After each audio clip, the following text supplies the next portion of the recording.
ዲቪ 2026ን ሞልታችሁ በጉጉት ለምትጠባበቁ በሙሉ አስቀድሜ መልካም እድል ማለትን እፈልጋለሁ።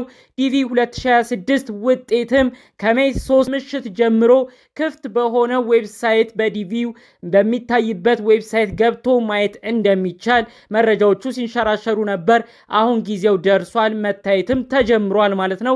ከዚህ ጋር በተያያዘ የተለያዩ ሰዎች ስለሚያነሷቸው የተለያዩ ጥያቄዎች በተለይ ደግሞ የሚስጥር ኮድ ተልኮላቸው እሱን ቁጥር ለጣሉ እሱ ቁጥር ለጠፋባቸው ሰዎች እንዴት በቀላሉ አግኝተው ውጤታቸውን ማየት እንደሚችሉ እንዲሁም ስለ ዲቪ አንዳንድ እውነታዎች የምናካፍላችሁ መረጃዎች ይኖሩናል። ሰላም ጤና ይስጥልን ውድ የተከበራችሁ የቻናላችን ተከታዮች በያላችሁበት ሁሉ ሰላማችሁ ይብዛልኝ።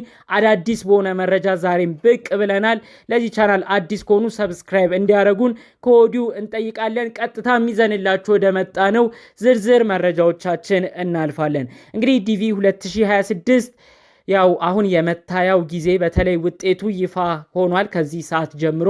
ስለዚህ ብዙዎችም በጉጉት ይህንን ውጤት ለማየት ነው እንግዲህ እየተጠባበቁ የሚገኘው ማለት ነው። ዲቪ 2026 እንግዲህ የዘንድሮን ትንሽ ለየት የሚያደርገው ዶናልድ ትራምፕ ወደ ስልጣን ከመጡ በኋላ እንግዲህ ብዙዎች ይቆማል፣ ይሄ ነገር ይቋረጣል እያሉም ሲጠብቁት ነበረ። ይሁን እንጂ ዶናልድ ትራምፕ በእንደዚህ አይነት ጉዳይ በተለይ ዲቪን በሚመለከት ምንም አይነት ፖሊሲ እንዳላሳለፉ፣ ዲቪ የሚቋረጥ ብለው ምንም አይነት ፊርማ እንዳልፈረሙም ነው እንግዲህ አሁን ድረስ ያለው መረጃ የሚያሳየው። ስለዚህ በእንደዚህ አይነት ፕሮሰስ አሁንም ወደ አሜሪካን መሄድ ማቅናት እንደሚቻል ነው መረጃዎቹ የሚያሳየው።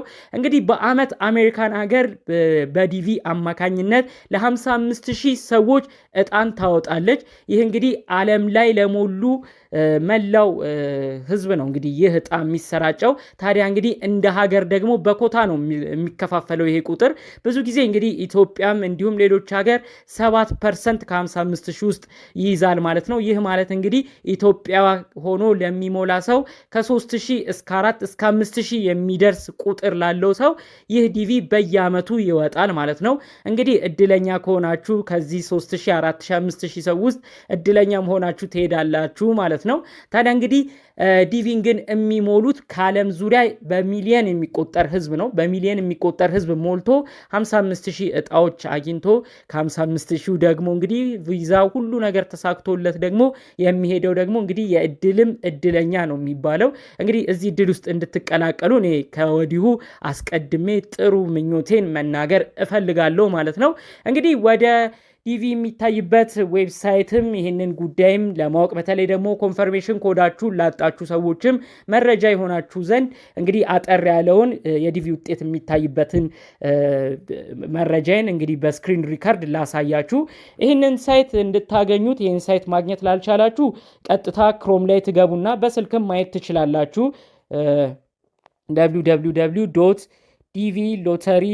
www.dvlottery2026 ብላችሁ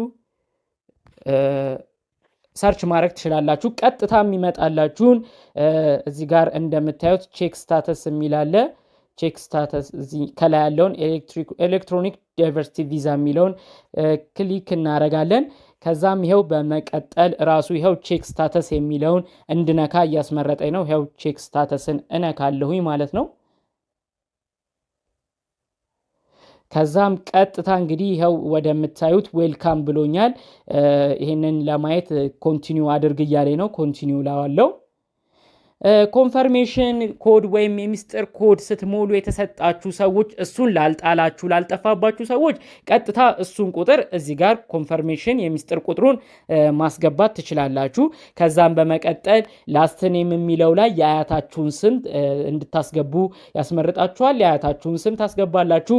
በመቀጠልም የተወለዳችሁበትን ዓመተ ምህረት በፈረንጅ ያለውን ትሞላላችሁ። ይህም እንግዲህ ቀድማችሁ ዲቪውን ስትሞሉ በህዳር ወር ላይ የነበረውን ዓመተ ምህረት ነው የምታስቀምጡለት።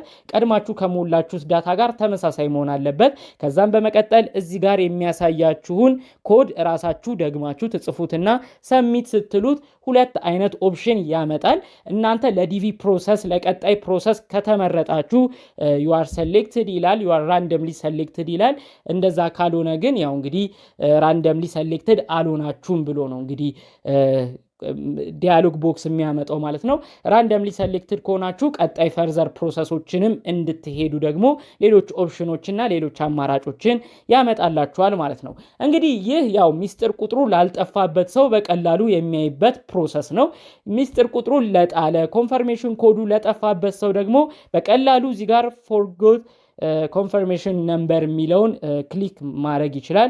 ከዛም በኋላ እዚህ ጋር ያስመርጠዋል። አሁን በቅርብ ሰዓት አክቲቭ ስለሆነ የ2026ን እያሳየኝ አይደለም። ገና አሁን ከነዚህ ሰዓት በኋላ ነው የ2026 አክቲቭ የሚሆነው።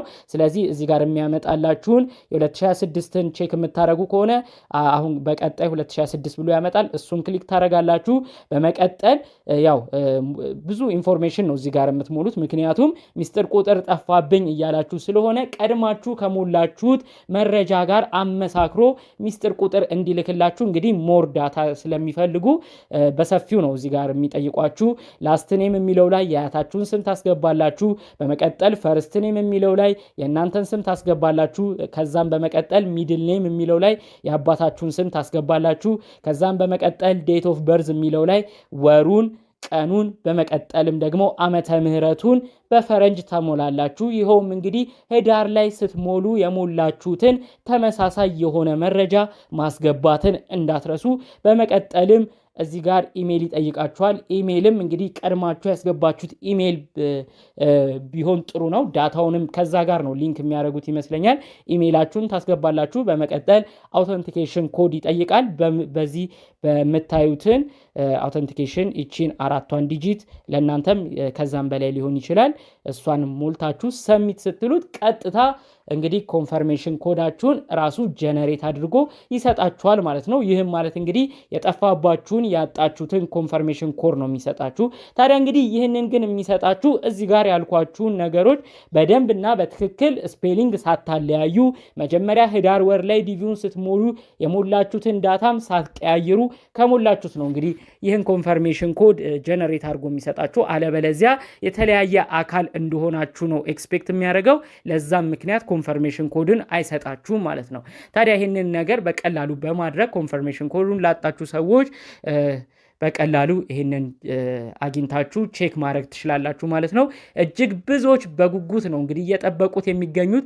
ከሳምንት ከ15 ቀን በፊት ነው እንግዲህ ብዙዎች የዲቪ ውጤትን ለማየት ስንት ቀን ቀረው፣ ምን ያህል ጊዜ ይቀራል እያለ ሲጠብቅ የነበረው። እንግዲህ ለብዙዎቻችሁም አስቀድሜም በመጀመሪያም እንደተናገርኩት መልካም እድልን ነው ማለት የምፈልገው። ዲቪ ደግሞ ለደረሳችሁ ሰዎች በቀጣይ ያሉትን ፕሮሰስ በተቀላጠፈና ጥሩ በሆነ ሁኔታ የሚሳካበት አይነት ነገር እንዲሆንላችሁ እመኛለሁ። በተለያዩ ጊዜያቶች ላይ የተለያዩ ጥናቶች ነበሩ።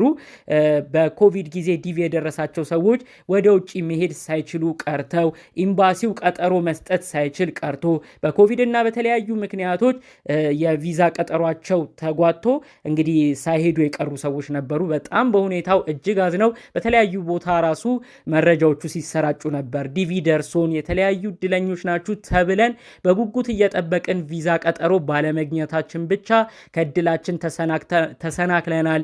የጀመርነውን የያዝነውን ስራ ሁሉ ትተን ፕሮሰሳችንን በተስፋ ስናደርግ የነበርን ሰዎች ሁሉ ነበርን። ይሄ ሁሉ ነገር ግን መና ሆኖብናል እያሉ በተለያዩ ሚዲያዎች ላይ እንግዲህ አቤቱታም ሲያቀርቡ የሰማናቸው የተለያዩ ሰዎች ነበሩ ለአሜሪካን ኤምባሲ። አሜሪካን ኤምባሲም በወቅቱ እንግዲህ መግለጫ ሰጥቶ ነበረ። ዲቪ ዕጣ የወጣለት ሁሉ ይሄዳል ማለት አይደለም። የተለያዩ ስክሪኒንጎች አሉ። እነዛን በተገቢ ሁኔታ ሲታለፉ ነው ቪዛ አፕሩቭ ሆኖ መሄድ የሚቻለው እንጂ አንድ ሰው ዲቪ ደረሰው ማለት እንግዲህ ውጭም ለመሄድ እንግዲህ እንደ ጋራንቲ አይሆንም ብሎ በወቅቱ መግለጫ ሰጥቶ ነበር። ታዲያ እንግዲህ ከእንደዚህና ከመሰሉ የተለያዩ መሰናክሎች ሰውሯችሁ የተሳካ የዲቪ ፕሮሰስ አልፋችሁ በተለይ የደረሳችሁ ሰዎች እስከ መጨረሻው የምትደሰቱበትና እንግዲህ አሜሪካን ሀገር የምትደርሱበት አይነት የፕሮሰስ ወይ እንዲሆንላችሁ ነው አስቀድሜ የምመኘው። ዲቪ ደርሷችሁ በጉጉት ከመቅረት በተለያዩ መሰናክሎችም ከመታገድ እውነት ፈጣሪ አምላክ እንዲሰውራችሁ ከልብ አስቀድሜ እመኛለሁ። ከዛ ውጪ ዲቪ የደረሳችሁ ሰዎች የትምህርት ዶክመንታችሁን፣ የተለያዩ ማስረጃችሁን፣ በተለይ ፓስፖርት የሌላችሁ ፓስፖርታችሁን፣ እንዲሁም የሚሞሉ የተለያዩ አፕሊኬሽኖች አሉ። እነሱም በተጠናቀቀና በጥሩ ሁኔታ ለመሙላት ራሳችሁን አስቀድማችሁ ትችላላችሁ። ዶክመንታችሁንም በደንብ ሰብስባችሁ ተዘጋጅታችሁ እንግዲህ ለቪዛ ኢንተርቪው እንድትቀርቡም እንዲሆን በዚሁ ማሳሰብ እወዳለሁ። በድጋሜ ይህንን እድል ለምትጠብቁ በሙሉ መልካም እድል በማለት እመኛለሁኝ። በሌሎች ቪዲዮዎች እስክንገናኝ ድረስ ሰላሙን ሁሉ ተመኘሁላችሁ። ሰላም።